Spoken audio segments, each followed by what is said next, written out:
Bakit may overdrive, Idol? Ito po kasi yung gamit ko doon. So, yung tinutukoy kasi ni Idol is yung video ko ng may 12-hole guitar pickup yung sa gitara. So magtataka kayo kasi yung gamit kong gitara doon is Testing naman acoustic natin pero sa naka-overdrive. So ito kasi yung sagot ko doon. Check nyo na lang din yung yellow basket nito dyan.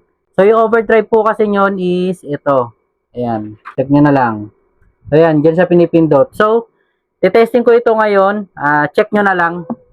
And then, kung magustuhan nyo, syempre, check out nyo na lang sa yellow basket natin. Ito, popro ko sa ito, Idol ha. So, papakitaan kita ng clean tone at overdrive nyan. Ito yan.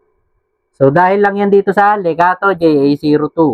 So, yan, sinalpak lang natin yung PL jack dito sa kanyang input. So, clean tone muna tayo. Ito yung clean tone yan, kung makikita ninyo.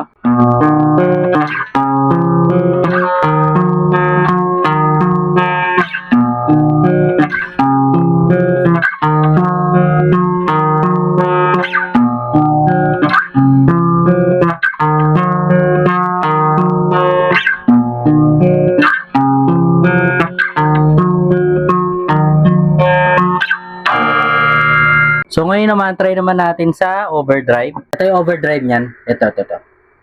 Yan. Then pag pinindot natin yan, may pagkakaiba. Diba? Yan yung pagkakaiba niya. Pagka hindi natin pinindot.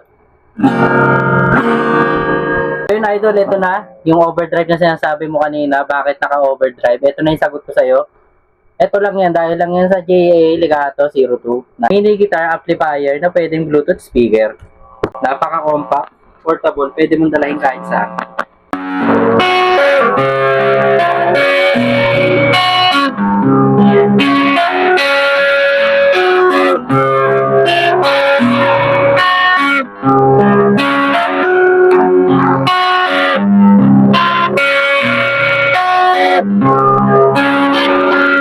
So yun, siguro naman nasagot ko na yung tanong mo sa comment section natin. So yun, kung nagustuhan mo to, alam nyo na, nagustuhan nyo rin to, check out nyo na yan. Nandyan lang yan sa Yellow Basket.